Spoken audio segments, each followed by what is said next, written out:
Me toca ahora presentar con mucho gusto al padre Francesco Lucarelli, monje de la Congregación del Instituto del Verbo Encarnado. Nació en Italia, en Segni, cerca de Roma. Estudió en Italia sus estudios de seminario menor y mayor. Es monje del Instituto del Verbo Encarnado, sacerdote ordenado el año pasado. Me dijo que lleva 4 años aquí en el monasterio del Puello, que es vicario, es decir, vicerrector, más o menos vicerrector de la comunidad, maestro de novicios, y se dedica a estudiar el tema de los monjes mártires benedictinos de aquí del Puello. Tiene la palabra. Yo estudio no, pero bueno. En esta conferencia voy a ser más liviano que pueda. Vamos a tocar los 2 temas relacionados al martirio que dan el título a estas jornadas, que son la alegría y el perdón, que ya en distintas pinceladas se han explicado en estos días. Ya ayer no estaba presente, pero el viernes sí escuché con gusto la conferencia, mostrando en particular cómo se vivió entre los beatos monje benedictino del Puello, que tenemos ahí mirándonos, y haciendo una referencia casi obligada, diría, a la punta de diamante de la diócesis, que es el beato Florentino Asensio. Pero junto a estas consideraciones, estimo oportuno definir lo que es la alegría, su relación con el perdón y finalmente su papel esencial en nuestra vida. Eso va a ser más bien el centro de la conferencia. Y así como lo testimonia esa playa de héroes de la fe, que han tenido los ojos puestos en lo que lo esperaba en la Patria Celestial, y por eso, como dice el libro del Apocalipsis, salieron blanqueados de la gran tribulación por la sangre del Cordero. La alegría tiene una importancia capital en la vida del hombre, y la distorsión de ese elemento tan importante nos hace desviar a veces del camino que conduce a la verdadera felicidad. Ya el viernes se hablaba de la felicidad que tanto queremos y que estuvo muy presente en lo que dieron su vida por Cristo y por la fe a lo largo de la persecución que se desencadenó acá en España en los años 30. Para hacerlo me sirvo de un trabajo que realizó uno de nuestros sacerdotes, el padre Miguel Ángel Fuentes, teólogo y moral. Nosotros tenemos literalmente como seres humanos hambre de alegría, con toda la fuerza de nuestro ser. Y a veces uno no se percata que es esto lo que se está diciendo cuando repite la afirmación que nos enseña la filosofía, la teología, también citada por el padre José Cristo Rey, el primer día, que la felicidad es el fin último del hombre y lo desea naturalmente. Santo Tomás lo llama deseo natural. Por eso está en los instintos más profundos del hombre, y de hecho es el más profundo. De hecho, todo lo demás son modos de encauzar ese deseo de felicidad. En todo lo que nosotros hacemos, en cualquier acto que hacemos, nosotros buscamos esa felicidad, ya sea como instinto de subsistencia, como instinto de reproducirse, de conocer, de amar. Decir felicidad, decir beatitud, gozo o alegría es lo mismo, son sinónimos. Por eso, a pesar de que haya muchos que repiten esta idea que el hombre desea, tiende a la felicidad, son muy pocos los que lo expresan con esta palabra tan sencilla, tan común, que es alegría. Si decimos que es un instinto fundamental, estamos diciendo que el hombre no puede vivir sino el objeto al que tiende en ese instinto. Sin ese instinto sería el hombre como una planta que sin la luz del sol se atrofia, y por eso sí o sí nosotros buscamos la felicidad. Si el hombre no encausa bien esta búsqueda, lo hará de manera torcida hacia objetos sucedáneos, alternativos, que pueden darle probablemente una parte muy pequeña de alegría, pero muchas veces eso va a ser en el pecado, y nosotros lo podemos ver mirando a los perseguidores, el lado opuesto de nuestros beatos mártires. ¿Qué es la alegría? La alegría es el reposo en el bien conveniente poseído, o sea, la perfección reposada en el bien conveniente. Conveniente quiere decir que perfecciona nuestra naturaleza, que cierra, que calma esa apetencia, una apetencia determinada que es relacionada a nuestro ser, el cual está hecho a imagen de Dios, que que implica que es preciso obrar según el modelo del que uno es imagen. Sin lugar a duda, el hombre es imagen en sentido imperfecto. Por eso Santo Tomás afirma que para designar en el hombre la imperfección de la imagen se dice que estamos hechos a imagen, o sea, tendiendo hacia ese objeto. Y nosotros tenemos 3 niveles de esa apetencia. De alegría, podemos decirlo, de felicidad. La tendencia sensible, por la cual nosotros buscamos los bienes sensibles y nos alegramos en ello. La tendencia espiritual natural, hacia los bienes honestos, la amistad, la virtud. La tendencia espiritual sobrenatural, hacia los bienes ciertamente espiritual sobrenaturales. ¿Y cuál es entonces entre ellos dónde está la verdadera felicidad? ¿Dónde está la verdadera alegría? En los 3 orgánicamente unidos. Porque nosotros necesitamos de los 3, de bienes sensibles, de bienes espirituales, naturales y también sobrenaturales. Aclarando qué es la alegría, hay que hacer una distinción entre alegría y diversión. Diversión viene de divertir, divertere en latín, y significa irse, separarse, apartarse, alejarse. Tampoco podemos confundir alegría con distracción, que viene del latín distraere, o sea, tirar en sentido distinto, diverso. Nosotros, para poner un ejemplo, cuando tenemos un niño que le están doliendo la muela, para distraerlo, para apartar momentáneamente ese dolor, agarramos una sonajera y lo distraemos, pero eso no le va a quitar el dolor. Simplemente lo distrae por un momento y después el dolor vuelve.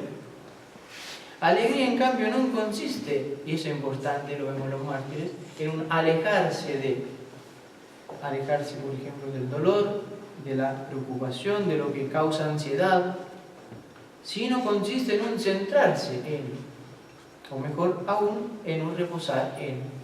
Por eso dijimos que es un reposo en el bien. Reposar en el bien conveniente, o sea, en el que perfecciona realmente la naturaleza humana. Ese dinamismo hacia la perfección del cual estábamos hablando. Hacia la reproducción en nosotros del modelo cuya imagen llevamos grabada en nuestro ser queridos.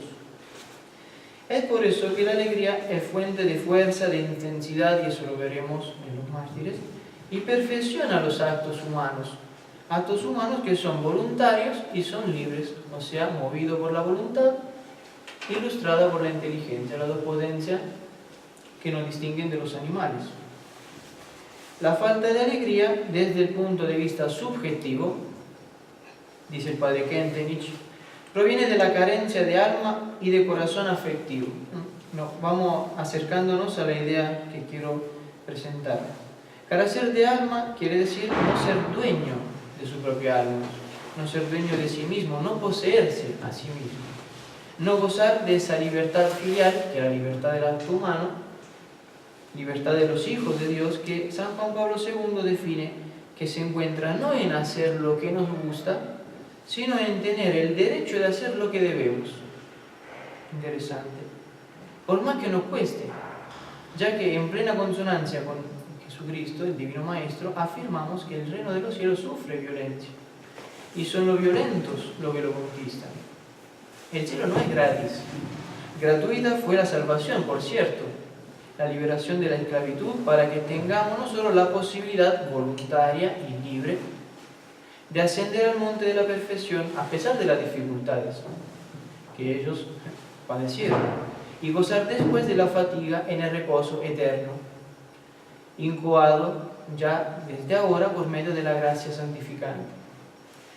Desde el punto de vista objetivo, en cambio, más general, la falta de alegría proviene de la carencia de una moral, de la carencia de Dios. La sociedad actual es maestra en inventar diversiones, distracciones, pero finalmente no produce una verdadera alegría. Y eso es un hecho empírico, ¿no? Basta ver jóvenes o menos jóvenes en el mundo. Muchas veces nosotros nos rebelamos frente a acontecimientos que son difíciles de soportar, como lo que ocurrió en Barbastro en 1936, y no solo. Es como que Dios da la impresión de estar dormido, de estar lejos, que no se ocupa de los más débiles, que no defiende, no se ocupa de los pobres. Pero Dios quiere que ese sufrimiento contribuya, como la muerte de Cristo, a la salvación del mundo. Sangre de mártires, semilla de cristianos. Ya desde el viernes lo hemos escuchado y lo venimos escuchando. Después volveré sobre esto más adelante. Dios quiere que ese sufrimiento contribuya, como la muerte de Cristo, a la salvación del mundo. Tiene su aspecto positivo, positivísimo. En realidad, una tierra sin Dios es un mundo lleno de crueldad. Pero toda esa crueldad que nosotros vemos no ocurrió en vano. No hay casualidades. Podemos mencionarla, podemos hacer memoria de lo que pasó en Auschwitz, por ejemplo. En los dibujos que los niños han hecho en esos días que nosotros vimos el viernes, había muchos que habían dibujado San Maximiliano María Kolbe. Bueno, él justamente se encontraba en el búnker del hambre, en Auschwitz, donde la muerte llegaba lenta y visible. Y a pesar de la dificultad que él estaba viviendo en su propia piel y todo lo que lo rodeaba, estaba fuera el patio donde se habían matado unos 20.000 hombres, al lado había el hospital donde se vivisecionaban a los hombres, al final de la avenida había el horno crematorio, pero no obstante eso, el corazón del padre Maximiliano María Kolbe reinaba en la alegría y en la paz de Cristo, que prometió conceder a sus discípulos. Tenía ese reposo que decíamos. En circunstancia parecida, Santo Tomás Moro, también citado el otro día, que ya estaba preso y más tarde era ejecutado, en la Torre de Londres decía y oraba: la pérdida de los bienes temporales, de los amigos, de la libertad, está en el más tremendo de los apuros. De la vida y de cualquier otra cosa no es nada si consideramos la riqueza que es Cristo. Poseía Cristo en su interior. Y podríamos recordar muchísimo otro ejemplo a lo largo de la historia de la Iglesia, de mártires, para llegar finalmente a los monjes del cuello y decir que todas estas muertes participan, son una participación de la muerte de Cristo para la salvación del mundo. Decíamos que la alegría es reposo en el bien verdadero. ¿Y cuál es este bien? Hemos dicho el bien integral, el conjunto de los 3 distintos niveles, en cuya cúspide está el bien sobrenatural o divino, que Dios. Luego están los bienes espirituales naturales, esto que hemos dicho, la amistad, las sanas amistades, las santas amistades, las virtudes. Y finalmente los bienes sensibles.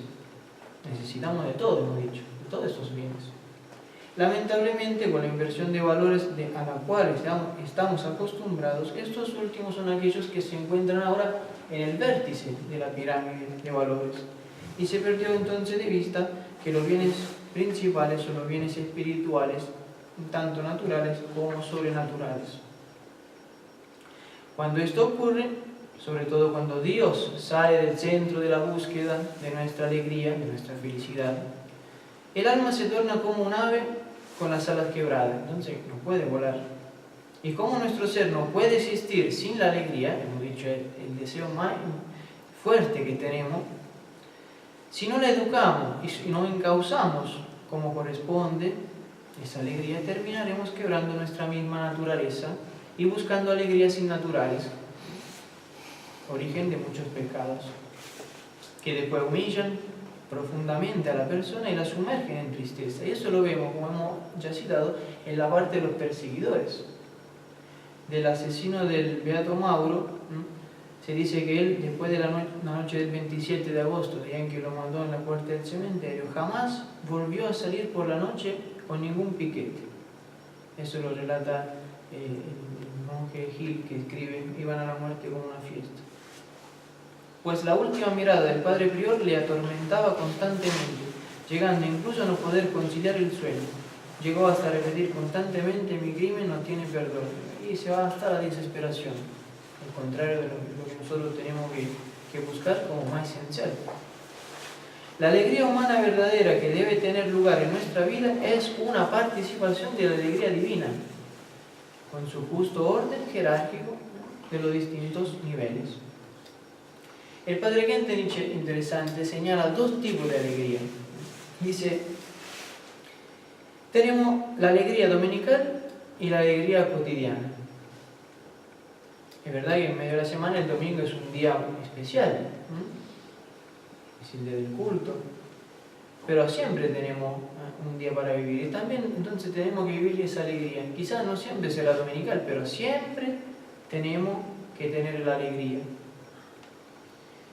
Cristo tiene esta alegría dominical en la resurrección, por supuesto, pero también a lo largo de toda su vida. Siempre se lo ve en los evangelios como un hombre entero, sereno. Pero no pierde lo sustancial de la alegría tampoco cuando entra en Getsemaní, donde esta alegría se ve como que se va perdiendo quizás. Y él habla de su gozo en la última cena, donde empieza Getsemaní. Yo quiero que mi gozo esté en vosotros y sea colmado. Y está ahí a 2 horas de ser preso. O sea, Jesucristo tiene gozo en ese trance.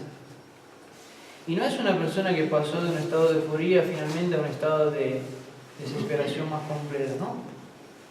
La cruz ya está presente en Cristo durante la última cena, pero él habla de su gozo. O sea, ese gozo se maneja en niveles distintos, más interior. Como la persona que está sufriendo sensiblemente, afectivamente, o que está padeciendo el martirio, pero sigue reposando en una cosa muy importante, y es esta. Este momento difícil que estoy pasando es el que Dios quiere para mi santificación y lo acepto. O sea, hago un acto voluntario, libre, elijo eso. Allí en reposo. Es el bien que me muestra Dios, aquí y ahora. Entonces yo lo acepto, lo tomo, lo cargo sobre mí y participo de esa cruz. Por eso tenemos los santos que poseyendo a Dios llegan a decir: estoy sufriendo los más tremendos dolores del mundo, pero eso no lo cambiaría para nada del mundo, por nada del mundo. Válgame de ejemplo, y perdónenme, pero lo quiero leer porque me parece que es súper importante, la carta que resume este reposo en Dios y representa un poco todos los monjes del beato Aurelio Boix, que era el más joven de los monjes, con 21 años. Escribe así: hace 18 días que estamos casi todos los del cuello detenidos en esta prisión. A pesar de las garantías que se nos dan como medida de prevención, quiero dedicar unas palabras a los seres que me son más caros. Imaginémonos la situación y el estado interior de ese chico. En noches anteriores se han fusilado unas 60 personas, entre ellas muchos curas, algunos religiosos, 3 canónigos y esta noche pasada el señor obispo. Yo estudiaba eso y casi lloraba cuando lo vi. Conservo hasta el presente toda la serenidad de mi carácter. Después miren la foto de la pausa, de verdad la cara que él tiene. Más aún, miro con simpatía el trance que se me acerca. Con simpatía. Considero una gracia especialísima dar mi vida en holocausto por una causa tan sagrada, por el único delito de ser religioso. Si Dios tiene a bien considerarme digno de tan gran merced, alégrense también ustedes, mis amadísimos padres y hermanos, que a ustedes le cabe la gloria de tener un hijo y un hermano mártir de su fe. La única pena que tengo, humanamente hablando, es la de no poder darles mi último beso. No les olvido y me atormenta el pensar las inquietudes que ustedes sufren por mí. Ánimo, hemos dicho, da fuerza, da actualidad, esa presencia de Dios en el alma. Mis amadísimos padres y hermanos, ánimo. Al lado de su aflicción surgirá siempre la gloria de las causas que motivaron mi muerte. Detrás de ese sufrimiento está la gloria. Rueguen por mí, voy a mejor vida. Padre mío muy amado, la entereza de su carácter me da la completa seguridad que su espíritu de fe le hará comprender la gracia que el Señor le otorga. Esto me anima muchísimo.